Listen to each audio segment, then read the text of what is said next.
పేదవాడి కంట కన్నీరు తుడవటమే లక్ష్యంగా రాజకీయాలు ప్రారంభించి ఆంధ్రప్రదేశ్ రాష్ట్ర రాజకీయాల్లో ఒక ప్రత్యేక వరవడిని సృష్టించి రాజకీయాలనేవి నాయకుల అధికారం కోసం కాదు, సామాన్య ప్రజానీకాన్ని అందలం మీద కూర్చోపెట్టాలనేటువంటి ఆలోచనకి స్ఫూర్తినిచ్చి రమారమి 11 సంవత్సరాల పాటు అవిశ్రాంతంగా రాజకీయ పోరాటం చేసి ఈ రాష్ట్రంలో ఒక కూటమి ప్రభుత్వం ఏర్పడడానికి, కూటమికి రూపకల్పన జరగడానికి కీలకమైన వ్యక్తిగా కేవలం యావత్ ఆంధ్రదేశంలో మాత్రమే కాదు, ప్రపంచ రాజకీయ చరిత్రలోనే తనకంటూ ఒక ప్రత్యేకమైనటువంటి ముద్ర ఏర్పరచుకున్నటువంటి పెద్దలు, మనందరి నాయకులు, జనసేన పార్టీ అధ్యక్షులు, ఇవాళ ఈ రాష్ట్ర ఉప ముఖ్యమంత్రి, రాజకీయాలకి కొత్త నిర్వచనం చెప్పినటువంటి శ్రీ పవన్ కళ్యాణ్ గారికి మనందరి తరఫున కూడా ప్రత్యేకమైనటువంటి ధన్యవాదాలు తెలియజేస్తూ, వేదిక మీద ఉన్నటువంటి ఈ కార్యక్రమాన్ని తన నేతృత్వంలో అత్యద్భుతంగా నిర్వహించినటువంటి నాదెండ్ల మనోహర్ గారు, అదేవిధంగా పెద్దలు శ్రీ నాగబాబు గారు, నూతనంగా శాసన మండలి సభ్యునిగా ఎంపికైనటువంటి శ్రీ నాగబాబు గారు, వేదిక మీద ఉన్నటువంటి 50 మంది పార్లమెంటు సభ్యులకు, శాసన సభ్యులకు, శాసన మండలి సభ్యులకు, అదేవిధంగా వివిధ కార్పొరేషన్ల చైర్పర్సన్స్ కు, డైరెక్టర్లకు అన్నిటికంటే మించి ఇవాళ పవన్ కళ్యాణ్ గారి పిలుపు మేరకు జనసేన పార్టీ జెండా రెపరెపలాడుతుందంటే దానికి ప్రధాన కారకులైనటువంటి 50 మంది జన సైనికులకు, వీర మహిళలందరికీ కూడా నమస్సుమాంజలి తెలియజేస్తా ఉన్నాను. Rome was not built in a day. ఒక మహానగరం ఎప్పుడూ కూడా రాత్రికి రాత్రే నిర్మించబడదు. ఖచ్చితంగా దాన్ని నిర్మించడానికి ఎంతో సమయస్ఫూర్తి ఉండాలి, అంకిత భావం ఉండాలి, పూర్తి స్థాయిలో సమయోచిత నిర్ణయాలు ఉండాలి.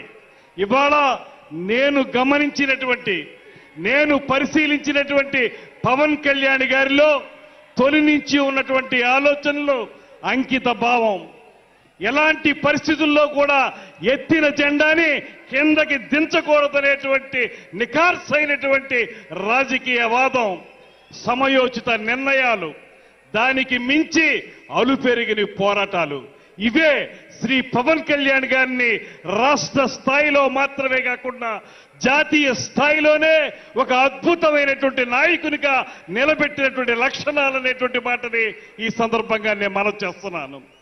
11 సంవత్సరాల పాటు నిర్విరామంగా సాగినటువంటి ఆయన ప్రయాణం ఏనాడు కూడా వెన్ను చూపనటువంటి వైనం.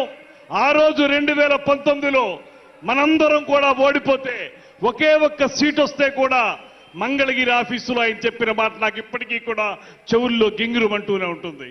ఆయన ఒకే ఒక్క మాట చెప్పారు, ఓటమనేది నన్ను 1 గంట మాత్రమే బాధ పెట్టింది. ఆ తర్వాత నేను అనుకున్నాను, ఈ కంఠంలో ప్రాణం ఉన్నంత వరకు కూడా జనసేన పార్టీ జెండాని నిలబెట్టాలనేటువంటి మాటతోనే నేను ముందుకు వెళ్ళాలనేటువంటి మాట వారు చెప్పింది.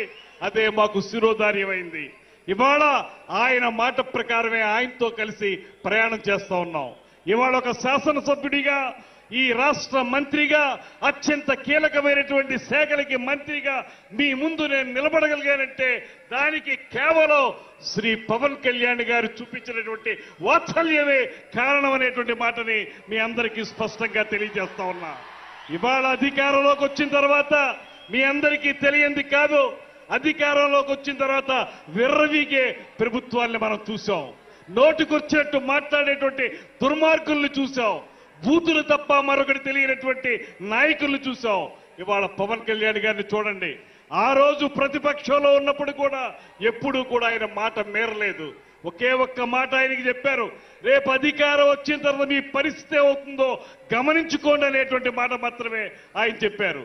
ఇవాళ అధికారంలోకి వచ్చిన తర్వాత మీరు చూస్తా ఉన్నారు, కీలకమైన శాఖలు పంచాయతీరాజ్ శాఖ గాని, అటవీ శాఖ గాని, నీటిపారుదలకు సంబంధించినటువంటి జల్ జీవన్ మిషన్ కానీ ఇటువంటి అంశాలు ఉన్నటువంటి మంత్రిత్వ శాఖలో నిరంతరం కూడా వాటిని ఏ రకంగా ప్రజలకి చేరువుగా తీసుకురావాలి, ఏ రకంగా వాటి ద్వారా పేద ప్రజల కంట కన్నీరు తుడవాలనేటువంటి తపనతోటి నిరంతరం ఆలోచించేటువంటి వ్యక్తి శ్రీ పవన్ కళ్యాణ్ గారు.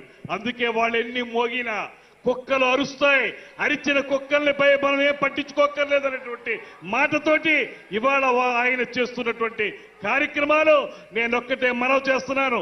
ఇంకా విర్రవీగుతున్నటువంటి వైసీపీ నాయకులకి ఒకే ఒక్క మాట చెబుతున్నాను, మీరు కార్పొరేటర్కి ఎక్కువ, ఎమ్మెల్యేకి తక్కువ అన్నారు.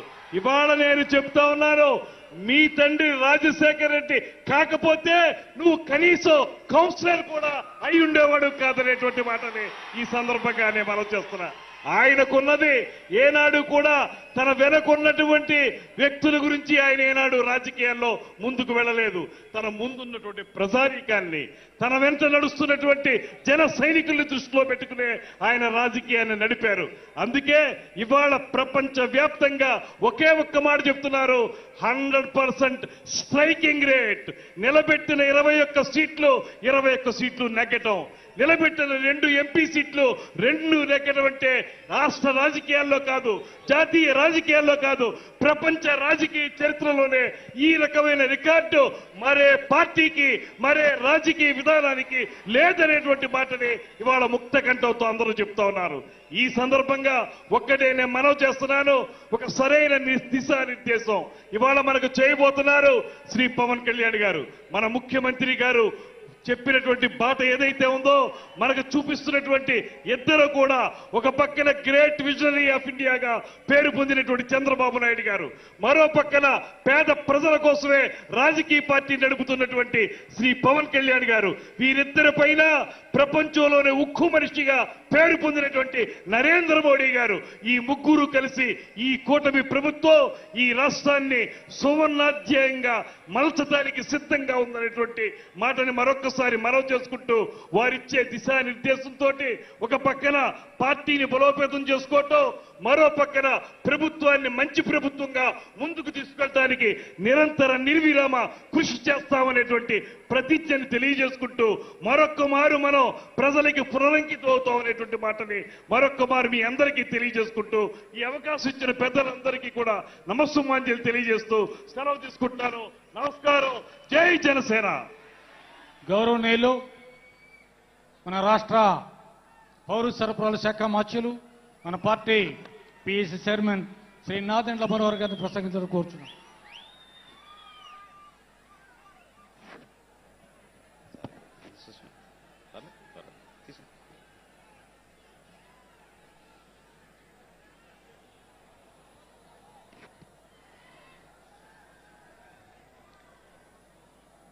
జనసేన పార్టీ అధ్యక్షులు, ఆంధ్రప్రదేశ్ రాష్ట్ర ఉప ముఖ్యమంత్రి, మనందరి నాయకుడు గౌరవనీయులు పవన్ కళ్యాణ్ గారికి